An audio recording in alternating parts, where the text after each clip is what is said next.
want to welcome you all. I'm Michelle Macarai, the Clinical Program Training Coordinator here at Crisis Support Services of Alameda County. I want to start with a land acknowledgement. I want to honor and acknowledge that we are on Ohlone Chochenyo land. This land was stolen from these custodians, and we honor the stewardship and the care. Finally, I want to welcome all our ancestors, past, present, and emerging.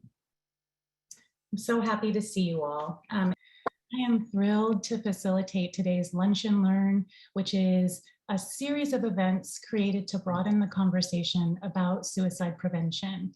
And thank you so much to Andrea Henderson, my supervisor, for dreaming this into creation.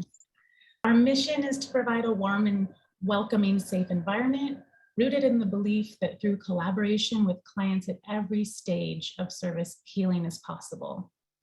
Our values are that we care from the inside out. With open hearts and minds, we build connections and remain committed to growth to be the best for the people we serve. So we were founded in 1966, and Crisis Support offers a broad range of counseling, education, prevention services, and a safe environment. As you know, we have a 24-hour crisis line. We respond to more than 65,000 calls a year. Services include ongoing therapy groups, school-based counseling, supportive services for seniors, suicide prevention for youth, and community education.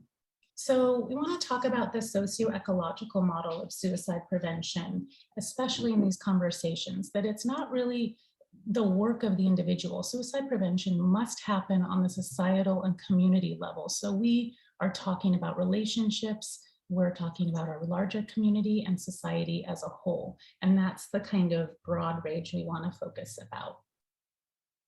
So today obviously is Planting Hope. Next week is Healing Through Financial Security. And then the next week is Sexual Pleasure as Suicide Prevention. Well, Art as Suicide Prevention, Healing Through Movement and Play. I think that's the only one that's in person. The rest of these are virtual.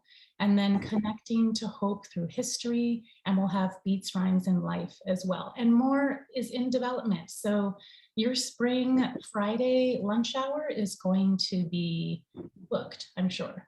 So Matt Day is the founder of Plant Your Day. It's an oasis on College Avenue in Rockridge. It's more than just a plant store. The shop serves as a community hub for meetings where independent vendors, artists, and chefs can share their products with the community during weekend pop-ups. There's also plant consultations available for both residential and commercial spaces, and it's just really a slice of paradise. Pasha with St. Flora is a full service floral and online gift shop based in San Francisco Bay Area. It was created as an evolution of her fine art practice and love of all things flowers. They've been using plant life cycles as a soft metaphor for communicating complex perspectives. Like the flower, life is uncertain and should be used to honor what is best in each other. Flora is the apex of a beautiful and unbroken circle. And finally, Rose with Plant Babe is a small female-owned and operated rare plant shop in Alameda, California. They specialize in growing and importing rare aroids from Southeast Asia and South America, and also carry common house plants, air plants, seashells, pottery, moss pools, and jewelry. I want to put that in there, beautiful jewelry, as well as custom soil, fertilizer, and specialty seeds. So we're so honored to have you all here today. So I wanted to open this up for questions for us all. And what inspired you to create a community-oriented plant business? Ready? Hard to go first. Well, fuck it, I guess I'll go. No, so I think myself, like many other people, started their business during the pandemic in 2020. And I think it was just such a crucial time, like in our lifetime. And for me, I think being out in the community and finally just meeting my neighbors, meeting other people who lived in Alameda, meeting other business owners, there was just this huge sense of camaraderie and coming together during a time that was just so difficult on so many levels for everybody. And you know, kind of having the experience and going through the journey of becoming a small business owner, you know, you really begin to process all the obstacles you have to face. So for our shop, our focus was, yes, I want to open up a space that is beautiful and relaxing. And I want people to be able to come in and say, I feel safe in this space. I feel comfortable here. I feel like I can come in and spend 5 minutes or 15 minutes, but regardless of whatever purpose you're coming in, when you're in our shop, you feel welcomed, and you feel like the sense of calm and serenity. And but beyond that, we share our space with other small businesses as well. I really believe in advocating for other small businesses and vendors and people to grow. And we don't have to just be a plant shop. We can be this central community space that says, however you want to share yourself with the community, we're there to support you, essentially. Thank you. Thank you, Rose. And thank you too for referencing, of course I forget this, that we've had such an incredible global impact from COVID. And thank you for bringing that into this conversation. Tasha or Matt? Yeah, I'm happy to go next. Hello, everybody. Matt Day from Planner Day here. To answer your question, well, I think of community and as having many different facets, from our, as it pertains to us, our small business community, our customer community, who have been so supportive of our business over the years, our wider community.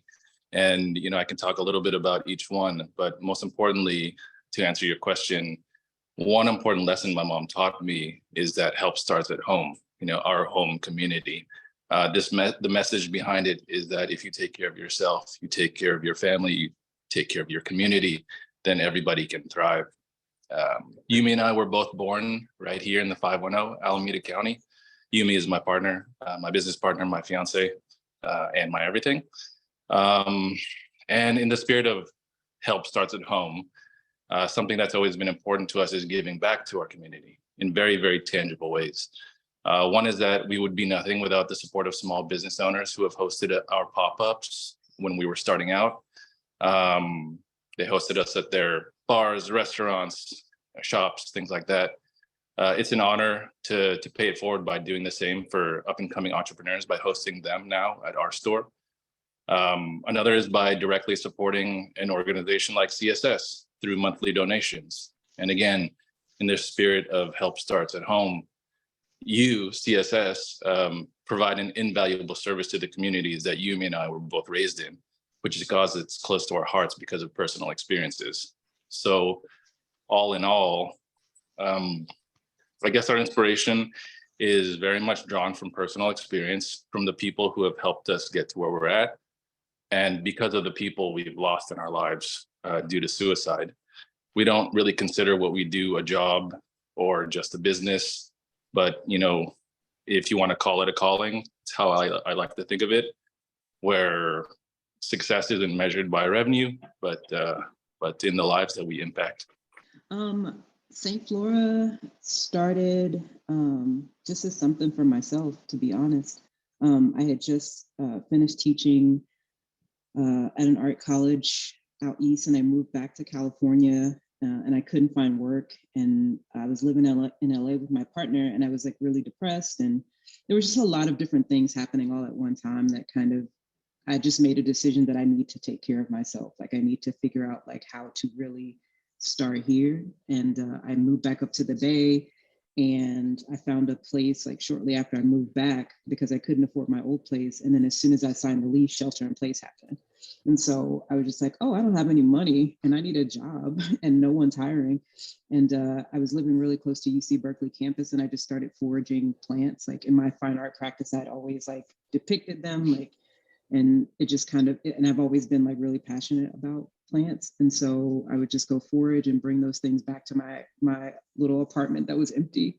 And I would make little still lifes and like photograph them and journal. And it just kind of grew from there. And the summer of 2020, we did a lot of like just community stuff. Like we were just looking from our window and seeing so many unhoused persons and people with mental health needs going unmet. And like, we didn't really have anything, me and my partner, but we were like, we can do something. And so we would go to the Dollar Tree and put little gift things together. And like, we would go to Safeway and put lunches together and just go and try to do something. And then we started asking our neighbors, like, yo, like, you guys want to help us do this? And like, that summer, there was a lot of protests and stuff that summer, I remember, but we raised like literally over 30 grand just between me and my partner. And we were able to donate to Anti-Police Terror Fund. We were able to feed so many people. We like supported so many different like things happening around like, you know, Oakland and like Berkeley that were related to either like police violence and brutality and like murders, or just people like needing support, people like being isolated and feeling down. So it was kind of like, you know, me starting with myself, but then it became like just like looking out from like your little model showed, like starting with yourself and relationships and then growing to community and societal, just like starting where you are and figuring out how to make impact. So I think that that's really the basis of St. Flora. Even the shop, it's closed now. I closed it last year in December, but the shop was crowdfunded. Like my community saw me and they made me visible to myself in a way that I didn't realize I could be visible. And like that inspires me to this day. Like I have a private studio that I work out of now, but the vibe is still the same. The goal is still the same. Like I really enjoy, you know, reimagining like what material can be, especially as a fine artist. Like I didn't plan to be working with flowers like as an occupation, and I really don't even see it that way. I just see plants as a new medium that I'm exploring the boundaries of and being able to like share something living and something beautiful in hopes of like adding to the vibe or adding to someone's celebration of life is something that really, really brings me a lot of joy and a lot of peace of mind. So that's where St. Flora comes from.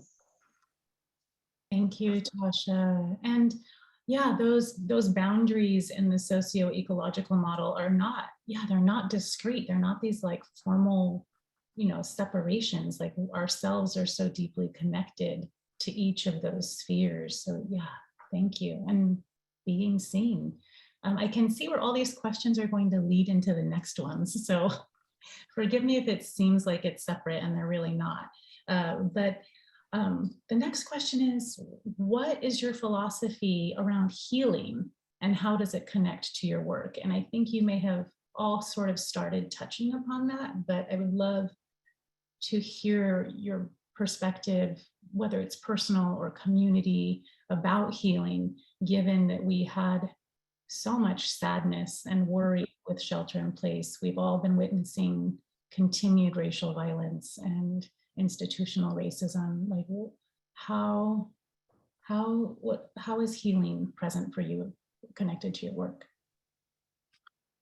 I'm happy to jump in. For me, healing is such an individual effort. And what's amazing is that there's no blueprint on how to heal, but like part of the journey is the exploration you embark on when you intend to heal yourself. Keyword intent, you know, try different things, you know, see what works for you. My healing journey, to answer your question, is directly connected with my company. You know, I tried many forms of therapy after the passing of my mother, journaling, EMDR, talk therapy, emotion flashcards, you name it. But the turning point for me was when, was this particular day when I was sitting in my living room after taking a shift at the hospital while caring for my mother. I was staring outside and I needed to do something at that point. Otherwise, I felt like I was going to go crazy. I noticed some weeds growing in the front lawn, so I went out to pick them. And I just needed something to get my mind off of what was happening in my life at the time. And it may sound mundane, picking weeds, but as I was out there, it felt cathartic. And for me, it was healing. And that led me into gardening. It led me into building living walls, growing vegetables and ornamental plants outside. And it eventually led me to quit my job, my corporate job, and work at a local garden center here in Oakland. And that really informed me on how to run a plant business, which inspired me to start my own. So I love that it's all kind of directly connected, and it, you know, for me, it felt very natural. I feel like I can really relate to that because prior to the pandemic and starting my business, I was in the restaurant industry.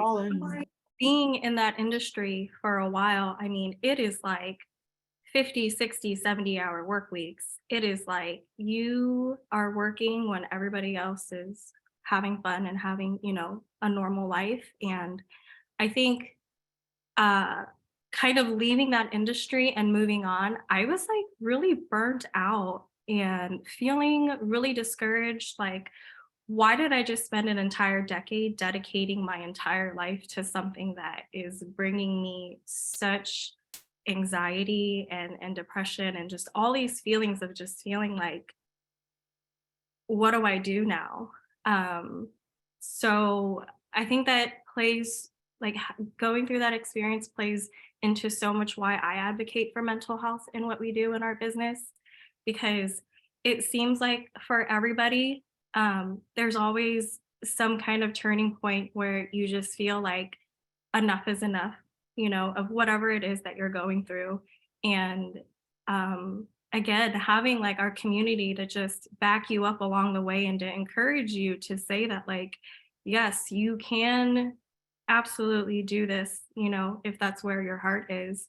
Um, but um, yeah, I mean, the whole process of healing, right? Just like Matt says, it's so different for everybody. Like for me, I tend to need to like pull myself away from whatever environment I'm currently in. I need such a drastic change and to be in a different location, be in a different mindset, and to not think about the things that I'm dealing with on a daily basis. And it helps me just kind of step back and kind of assess everything.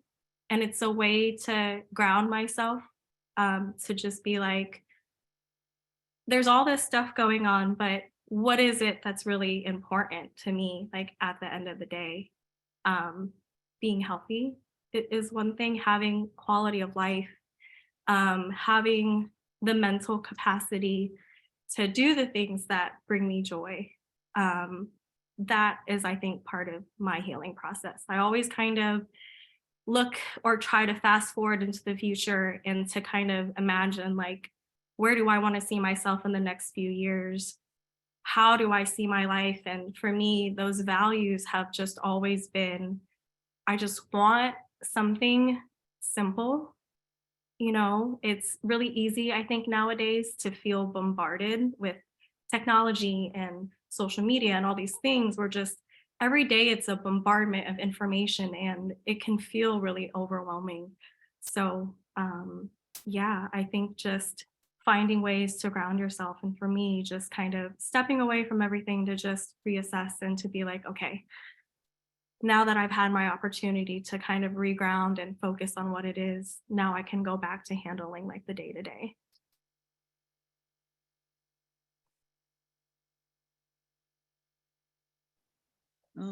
I think that, I mean, I feel like both panelists have like stated it, but I think that like slowing down is a big part of healing. I think that like, especially life just moves so fast, and like depending on like what your background is and like where you come from or what your experiences are, you don't always get the luxury of stopping to see how you even feel. You just have to keep living, keep going, keep doing, like go back to work. And you don't have time to really like take a little inventory of like, how what's actually going on with you. And I think that a big part of mine is like discipline for my personality. It's like putting like things in place that I can come back to even when I don't feel like it, even when it's not convenient. It's just like, and making time that's like accessible. Like it doesn't have to be, something that's going to take up a large part of your day. It can be 10 minutes every morning where you come to a very specific spot and sit down and just be quiet with yourself before you do anything, before you engage with anyone. And it's something that I practice like every day because it really helps to slow me down. Like I feel like I'm always kind of going. I feel like, if I don't take that time, my anxiety can get the best of me. And just checking in and being accountable, like you can't do it by yourself. I mean, for me personally, I have a lot of different avenues of accountability, from my personal therapist to like our couples therapist, like really close friends that I've had that I check in with, and like my parents, my partner. So I think it's just realizing it's a group effort, and like creating kind of systems that support you being able to succeed in whatever your ongoing health journey like looks like. Gorgeous. Yes, I mean, Thank you for referencing that it is such an individual exploration and that there is so much that we've learned about slowing down and making things a little more simple. I also just want to add that, like, I think that like working with plants makes you sensitive in ways that you don't realize they're going to make you. It's like they ask for you to pay attention, not verbally, because plants aren't like talking, but they're talking. So I think that like a part of that practice like makes you, it like adds to your sense of awareness. Like you're like, you can see a plant or you can see flowers and you can like notice something about their characteristics and like it's telling you something. And like, you know, if you're doing your homework and studying and like learning how to take care of them, that adds to it. But then like there's this relationship of awareness between you and something living that I think for me like feeds into other parts of like how I live. Like I can literally look at things and know exactly what I need to do and like do it, but it comes from like the practice of showing up and paying attention to it so that I can have that awareness. So it's like it's a give and take, and in return they give beauty, they give oxygen, they give so many things back to us. So like it's like a mutual relationship of care that starts with just like the practice of being aware or being intentional with how we like interface with like things too. I just 100% agree with that, Tasha, because so a few years back, I had the opportunity to take a job in Hawaii and work as a chef there. And I was only there for 2 years, but coming down from such like a really terrible point in my career, I felt like Hawaii was this opportunity that I didn't even know that I needed. And it was in all the simple things of just waking up every day and being surrounded by just beautiful nature everywhere in every form. It was being able to, you know, step outside of my home and be surrounded in complete serenity, and to, you know, take a drive somewhere and end up in some really remote area where everything around you is just wide open ocean, cliffside. And it's this reminder that like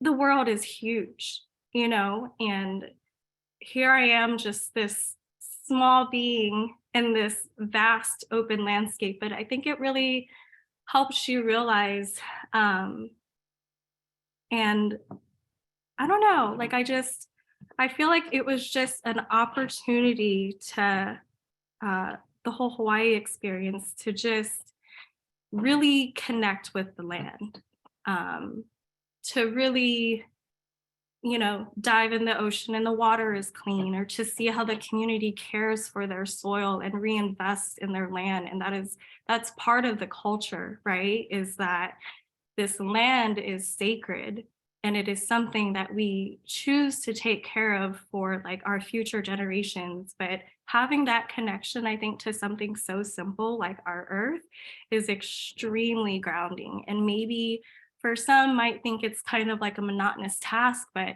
in the grand scheme of things, it takes a lot of work to maintain that and to build that and to grow that. So I think that's why we as plant people in general really relate to gardening in whatever sense, or agriculture in general, is because of these really tangible things that, you know, we can do: feeling the soil, growing something from seed, nourishing it, and just really investing like your time and your love into something.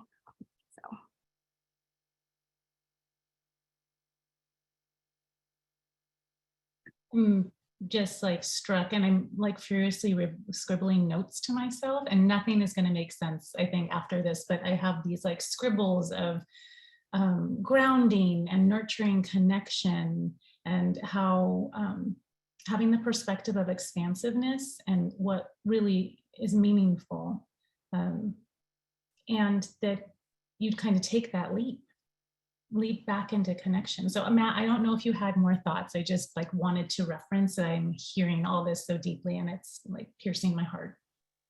Yeah, just to add, since we're on the topic, you know, Rose and Tasha are talking about like kind of connecting with the land and the value that plants, you know, in whatever forms bring.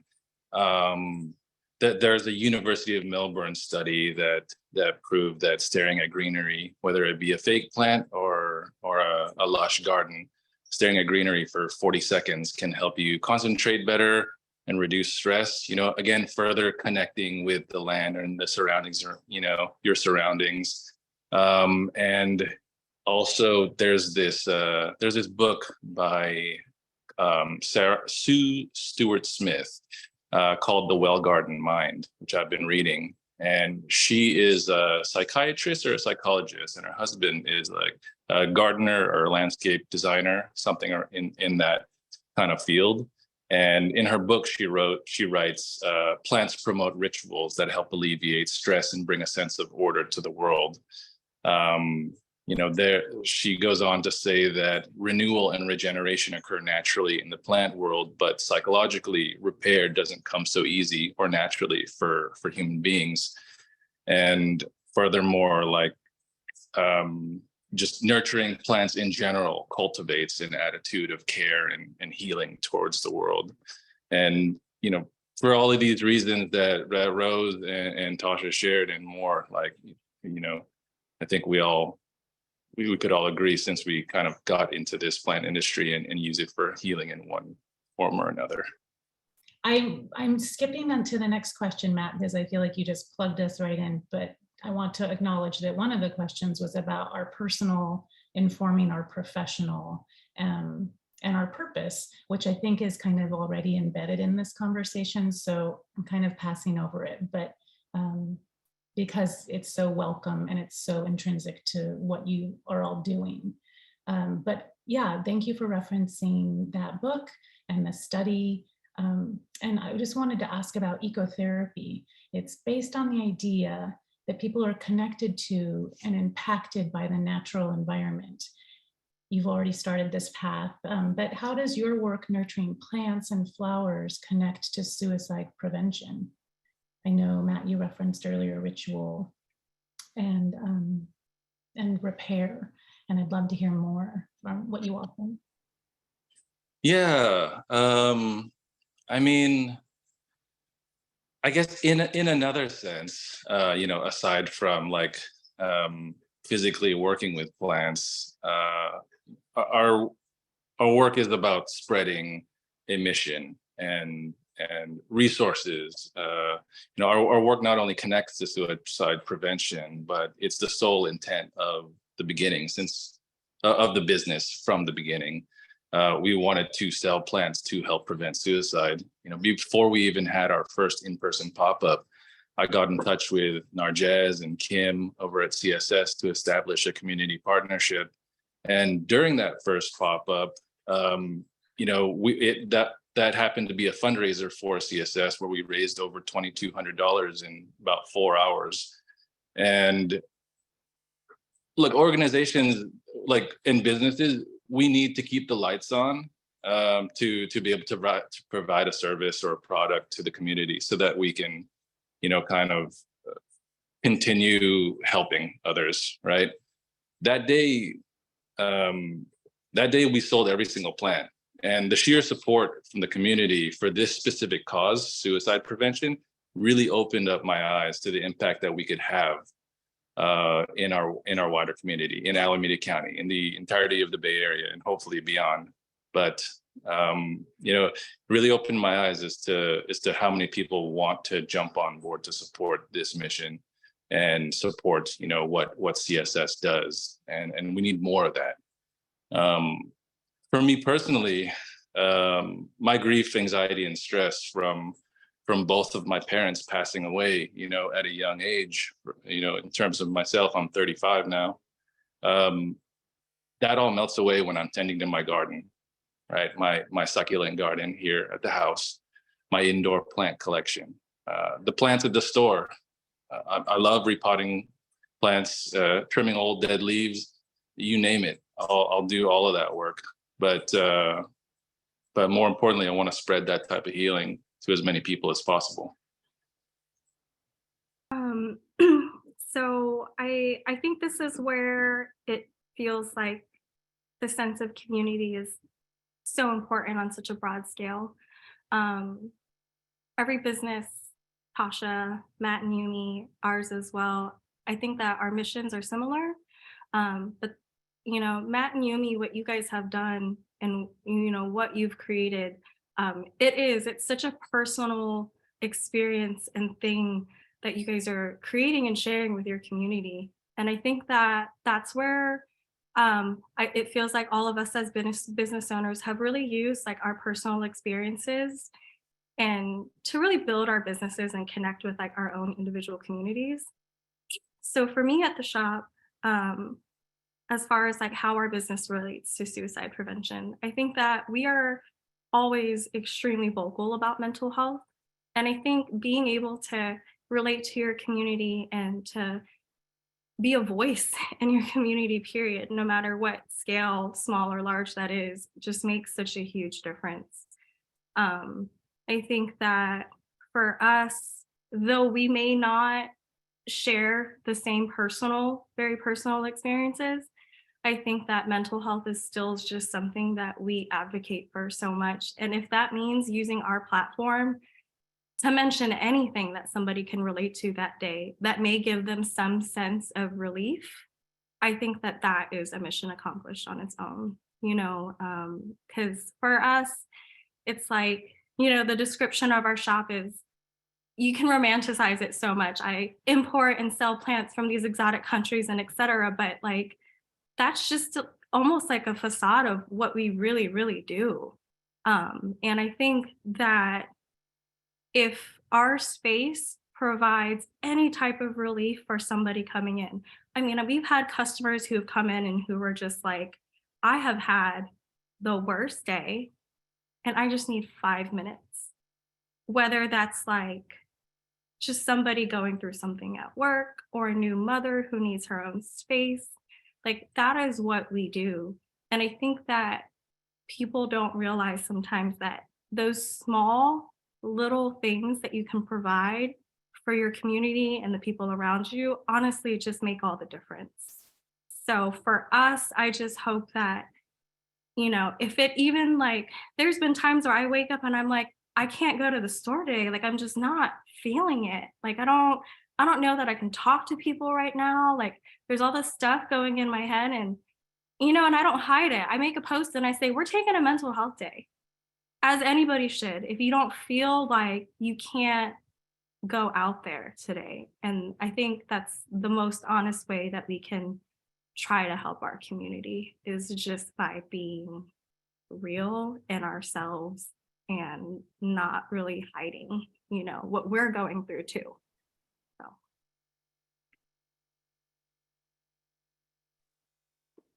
Yeah, like I think that for me, one of the biggest things as far as like prevention is concerned, like I don't interface with the public in the same way that I did last year.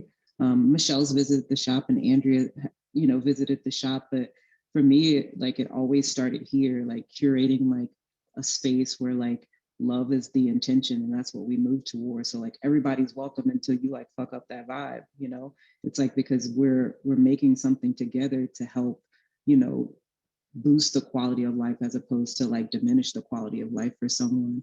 And just like helping people to see that like, instead, like for me personally, like I've had friends, I had a really crazy encounter with a really close friend that I lived with that attempted suicide while I was at home with him. And it made like that experience like changed me. And I had a best friend that dealt with a lot of different struggles that end up leading to that as well. And I think one of the things that I realized is that something about it makes you kind of like, it causes like life to feel like it's imploding as opposed to like everything being more expansive. And I think one of the biggest things that I try to do as far as like prevention is concerned, and I guess I don't necessarily frame it as prevention as much as I think about it in the grand scheme of how I want to live life and how I want to relate to other people, is like making them realize like, man, there's so much outside, there's so much bigger that you're a part of. Like, it's not just you, it's you. It's you, it's you, it's you, it's you. Like you're a part of something so like magnanimous. And even just being in this space today, like, although it's virtual, it's like kind of the recognition, like, oh, like I had no idea about Matt before, like the idea of this panel was presented. I had no idea about Plant Babe, like before the idea of this panel. So then it allows you to see your parts. It allows you to see yourself in another space and time, in another iteration. Like when we say community, I think it's such a flat term in our social. But for me, when we say that, it's like, oh, like that's me. It's like, if I don't have a photographer, but I have a photographer friend, I have a photographer. Like I got a man's over here, so I got it done. You know, like I have Plant Babe over here. I have Matt and Yumi over here. So I think one of the bigger things is just like giving you more eyes, like giving you more space. Like it always feels so like constricting, and it makes the world feel so small, I think, when it comes to things like mental health and like suicide. And I think realizing that you have more than what you think is like a really, really big key in like helping people feel like they're a part of the world in a way that helps them to actually be in the world. Thank you all for this richness. I mean, there is, you know, we at CSS really are forward about naming our suffering and being honest and being in connection. But what I feel like you all also called in was really about how we care for ourselves, how we care for each other, and how we see that in the physical, like the physical world you all have created. I'm still thinking, Matt, when you referenced seeing the weeds outside the window, and also like how we tend these plants. Also, I am by no means a plant connoisseur, but it is very hopeful to see like, oh, there's like this kind of torn leaf right here, but it's all right. Like everything else is thriving, and I'm just going to sort of nurture this. And just because there's something a little torn doesn't mean it's not whole. So I feel like we could like go down and down, like metaphor and imagery. But I do want to be mindful of leaving some space for questions at the end. So I just want to like maybe focus our like expansiveness with, is there a community or practice that sustains your whole self in times of challenge and in times of celebration? Is there a practice that you have close and constant?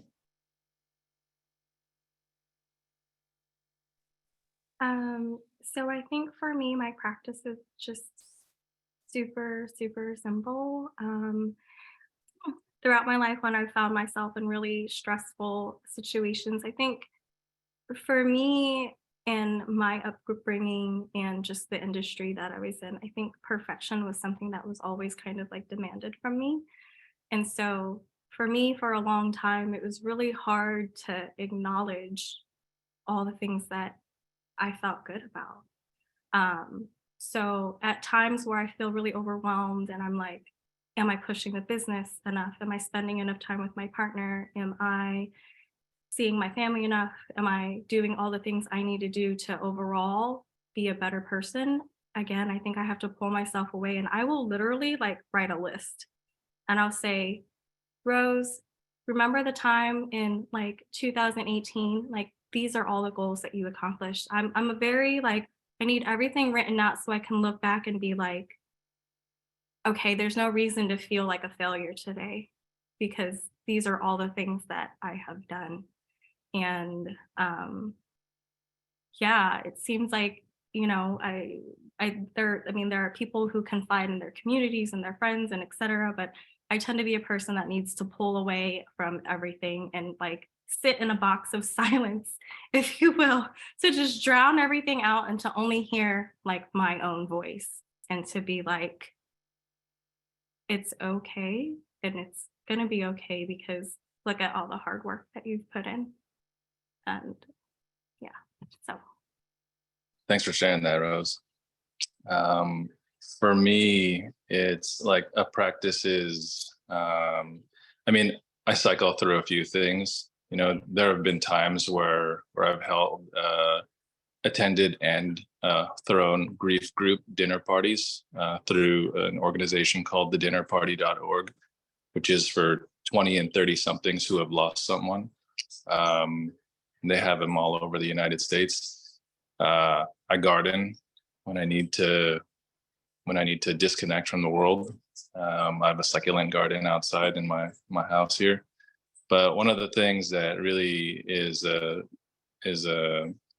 constant practice for me is just walks. And it, very specifically, I've learned more from my mother than I had more so than any professor, any teacher, anybody else in my life. She taught me more than I ever learned in college. And she's buried in a cemetery in Oakland. And this cemetery is like an arboretum. It's the most beautiful place I've ever been, in this city. So I buried her there, and I go on walks, and I still continue to talk to her as I walk miles and miles all around the cemetery. And when I can't handle being at work, I tell Yumi, like, can you hold down the shop for 2 hours? I'm just gonna go up to the cemetery and take a walk. I'll be back to help you close. But yeah, walking.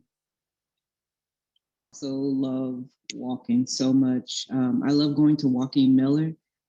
There's one particular part in the Redwoods. It's called the Chapel, I think.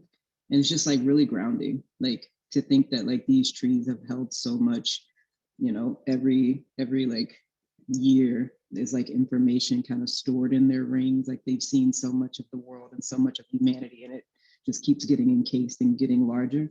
And there's something really like grounding about finding something to call a center so that you then can start to make sense of the things around. And I think a lot of how I kind of day-to-day practices, finding things that like I can pin. I think Rose kind of mentioned it too, like where is something where everything isn't just floating around and chaotic, where we can like put this here and now we can start to like navigate and always have that place to reference or to come back to. So I think going on walks in places that make me feel really peaceful, that kind of remove me from the context that I'm typically in. Matt mentioned it too. Just like recontextualizing sometimes can be the difference. Just taking time to put yourself in a different space and to like really be inside of yourself, being things that put you in your body, like your foot on the ground, walking, rhythmic. Meditation. Like I started a practice last year, and it's really, really been helpful, a helpful way to start my day. Like I really used to didn't think much of it until I really started to like intentionally practice it.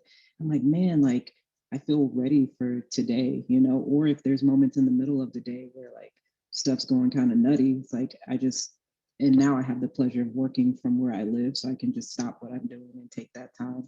When I was at the shop, I would just turn the sign over, like I don't have hours right now, even though I have hours. Like I'm gonna go do Tai Chi in the parking lot, like I'm gonna go walk around Lake Merritt. So just things for me that put me in my body are a really good way of like grounding, and a really constant and consistent practice that I keep. I also love the honesty you all are speaking about, of like that taking stock, like where am I? Where am I right now? What do I need in this moment? There's so much effort in that. And then what you're speaking to of like what I think you're speaking to is how am I grounded? How am I in this moment? How is my past informing my present? What do I need in my relationship to myself or with my others? And we at CSS really uphold the continuing bonds of relationship with those who have died. And so those relationships are present. And it just really struck a chord with me, Matt. So thank you. Thank you. And it really just makes me feel like, what path are we walking? And how are we getting grounded? Where is my voice? I feel like this is we could keep talking, that this is a good spot to invite our guests who have come today. If you have questions for Rose or Matt or Tasha or myself, or any kind of reflections or thoughts that you felt like sharing, I want to open up some space for you. Hello, how are you? My name is Shahid. I work for Boss Belong to Self-Sufficiency. This is relatively new for me in regards to gardening and going into a garden, which I haven't done yet, but I intend to try this. But this is a new experience, and I don't think a lot of people are aware of it, how being in someplace quiet will allow you to be able to think. will allow you to be able to find yourself in that way. I think this is wonderful, and it's the first time I've been on a training such as this, giving out suggestions as to what we can do as a means of satisfying a storm in our souls and in our hearts, and being able to work with other people who are aware of those things and give us advice and share with us methods that we can heal ourselves through. And so I would like to say thank you for that. Thank you. Yeah, there's been a lot of wisdom shared in this virtual room today. Thank you. I feel like Anthony might have had a hand up. Did I see that right? Sure, and thank you. Thank you for this. It's very wonderful to hear. And I think too, I read something recently that was helpful on this topic about, I know we talk about thinking and having space to think, but I also think that when you're in a garden or with plants, you have to observe, you have to experience what they are. You can kind of let go of who you are for a minute to be and experience life, as opposed to using our intellect to cut through life. So I think sometimes it seems to me that plants kind of help you let go a little bit of some of the thoughts you may have, because you have to experience as you observe their life. Yeah, I mean, like Rose and Tasha also kind of alluded to, like for me, when I'm out tending to plants, the wildflowers we have growing in our garden, the indoor tropical plants I have in my collection, the succulents and cacti that I like to grow outside, everything escapes me, every bit of stress. And I don't think about what's next or the goals for the business, or I don't ruminate on the past, which I have a big problem, beating myself up for in a lot of cases. I'm just present, and I don't know, I've never done another activity except maybe like watercolor painting that's like actually held my focus in the present without any distractions. So 100% agree. Beautiful. Thank you. I don't know if there's other questions or reflections, but I do have a closing, which I'm maybe just so excited about, which is what kind of plant is inspiring you today? And if it's not a plant, is it a flower arrangement? I'm thinking of Tasha, but did you all have a plant nearby that's kind of embodying you? I know, look around. If you look at the Tasha's like, I gotta find one. There's so much here behind me that Andrea has brought in that is from your shops. And so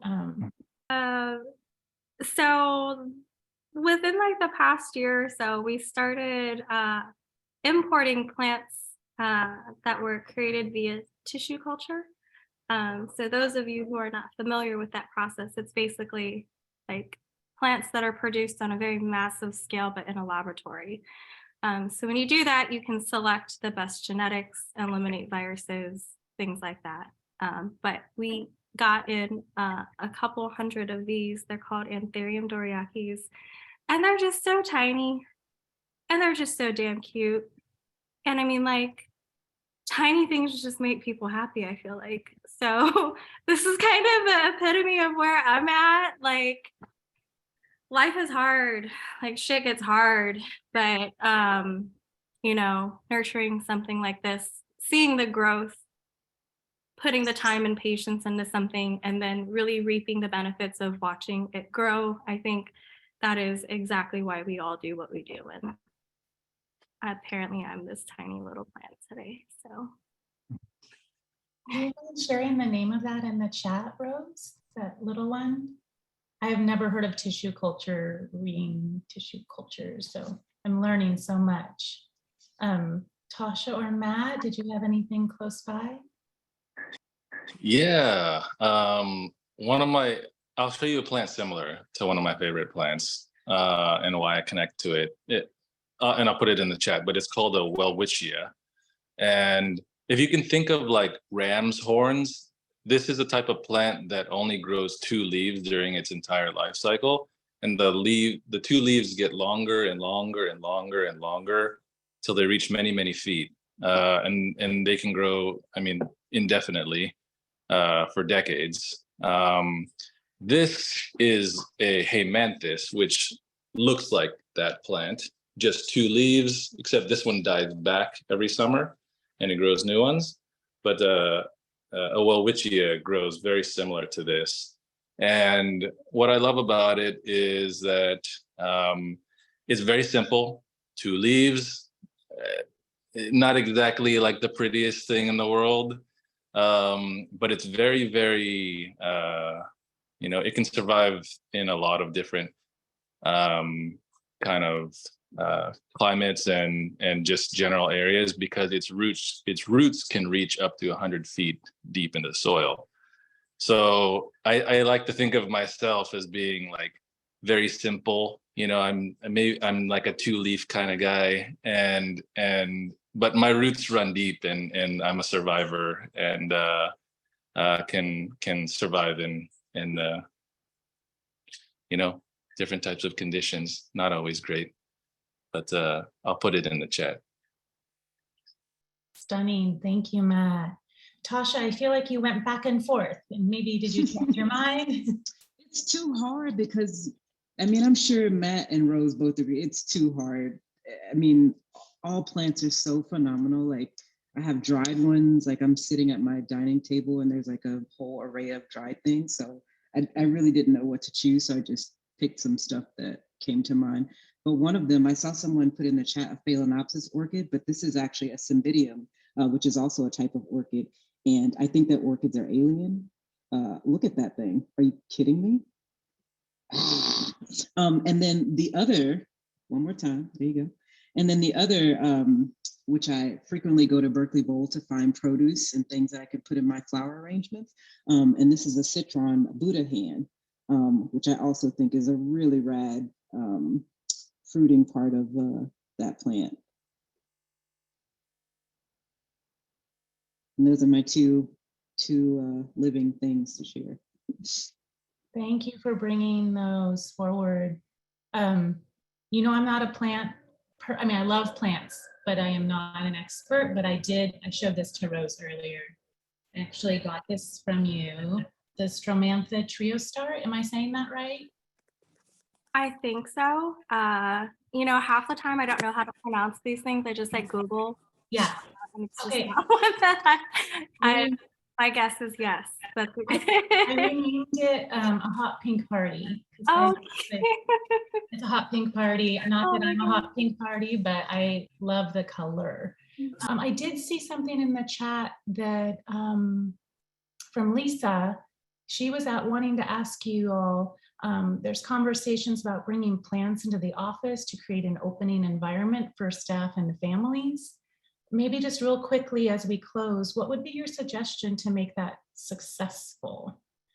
Not maybe, how do we bring this into our lives as kind of our closing today? Well, I mean, if you want to think about indoor plants and, being inside an office for many, many hours at a time, I guess my recommendation would be, I know like at CSS, you guys have a lot of skylights and whatnot, good lighting. But some of the NASA did a study a number of years ago and identified some of the top 10 air cleaning plants.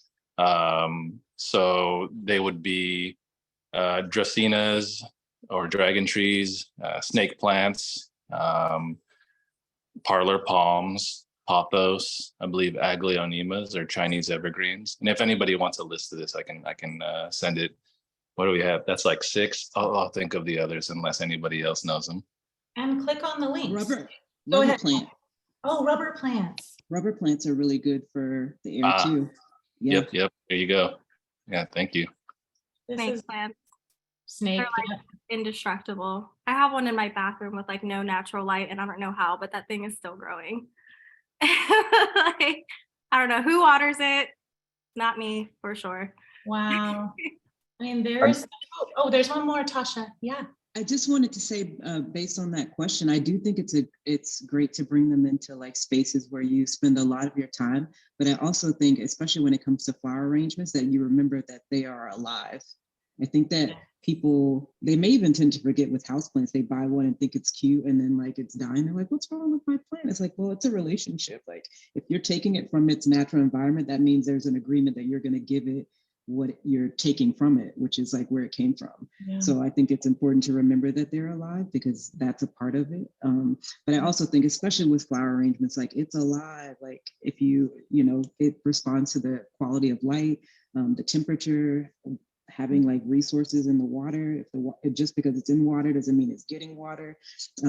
They're very intelligent, and just remembering that as you kind of make partnerships with them, I should say, is important.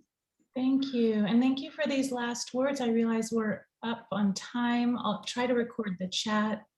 I want to give all my gratitude to Matt, Rose, Tasha. Thank you so much for these reflections and thoughts and sharing. And I wish us all well in our relationships and our presence and remembering these partnerships. Thank you so much. Please come back on Fridays at 12. We are continuing these conversations. Thank you so much from the bottom of our hearts. Thank you for having us. It was a pleasure. Thank you. Thank you. Bye-bye. Thank you. Thanks, Rose. Thanks, Matt. Thanks, Thank you. Michelle. Bye. Nice to meet you. Hope to connect soon. I'm coming to your shops. Yes. Oh, please do. All right. Goodbye, everyone.